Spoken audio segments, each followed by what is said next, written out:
All right, everybody, this is my friend's 1951 International pickup, and it has been mounted on a 1991 Toyota frame. So the entire thing underneath is 1991 Toyota, which I'll show you the motor in a second. But he kept the entire firewall. So all the firewall, all the electrics, everything is off the Toyota. Obviously the body is a 51 International. It's actually registered as a 1951 International. So it's smog exempt. It's got a set of black plates that aren't currently registered, but you can do the year of manufacturer registration on it. So it's running the white plate right now. As you can see, the 1951 International originally was a much longer vehicle than the Toyota pickup. So the cab forward, so from the rear of the cab all the way forward, is 100% stock 51 International. The bed, this actually started out life as a long bed, but you'll see he sectioned the bed right there in front of the wheel well and then behind the wheel well to give it the right proportions and center the wheel tub on the rear axle. So everything's centered as it should be.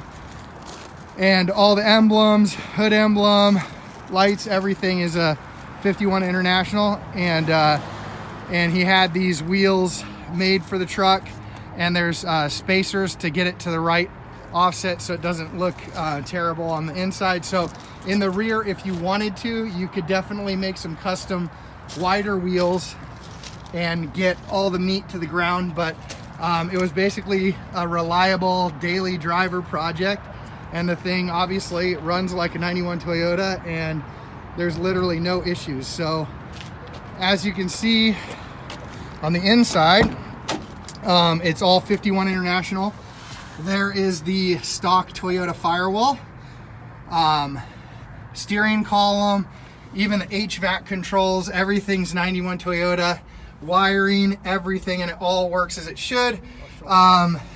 It does have the, he also still retained the shoulder belts, and the actual seat is 91 Toyota too. So as you can see, there is a ton of room inside the cab, which is awesome. Truck drives awesome. So currently the AC does not work. When he was hooking it up, he blew out one of the lines because he accidentally touched to the positive and it powered it and blew the line. So, but it was working AC when he pulled it off the 91 Toyota, so it shouldn't be too difficult to get going again. Signals work, everything there.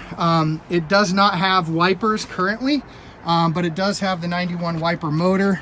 It just needs to be fabbed up to these arms, and then it should work. So what he does is he just runs Rain-X, and it works fine.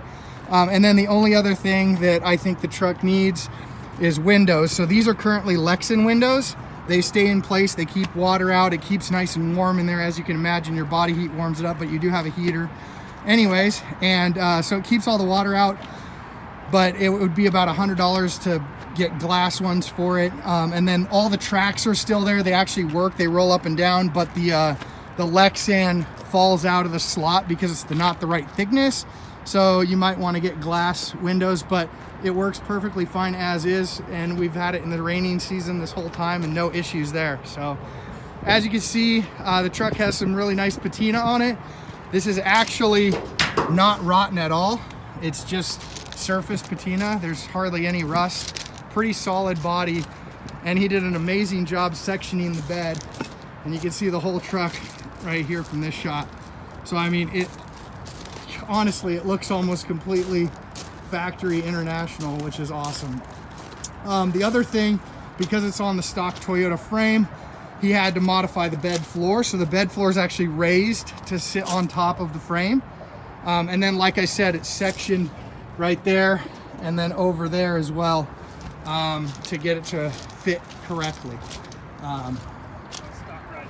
It's completely 100% stock ride height on the 91 Toyota. So literally it rides like a Cadillac. I mean, it rides really awesome. Drives really nice and straight and true. Alignment's all good. He got new tail lights, and then all the lights work, signals work, all that stuff works. And then this is currently the only mirror on the car, so there is no rear view mirror, but you could mount one if you wanted. I know they make them that go glued to the glass, or you can put it up on the roof. So go ahead and open the hood so you can see it actually has the double opening hood for a 91 or for a 51 International. And as you can see, it's 100% stock. Everything's there. And here's the stock firewall. So you can see the cab body is just resting, sitting right on top. And again, it's centered completely on the axle. So it's perfect. Yeah, pretty much bone stock. Everything's there. There's the wiper motor that could be mounted up underneath the firewall there to get the wipers working, but that's something that he didn't do yet. And then here is the factory hood latches for both sides. So you can see, I'll go ahead and close the hood and then we'll open it on the other side. So there's that, and there it opens the other way too. So really, really cool feature for the International.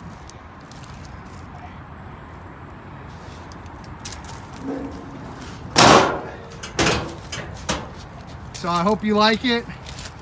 It's gonna be on eBay.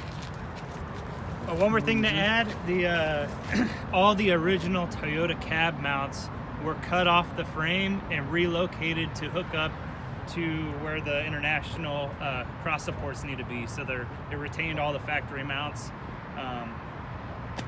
Yeah. It's definitely a beautiful truck. I've loved driving it. It rides just like a stock 91 Toyota with a ton of room on the inside. So you got a lot more leg room, obviously. Just overall, a really cool truck. Definitely a nice commuter. Gets great gas mileage. And it looks badass. So I hope you like it. Definitely bid on it if you want it. It'll be for sale on eBay now. Thank you guys.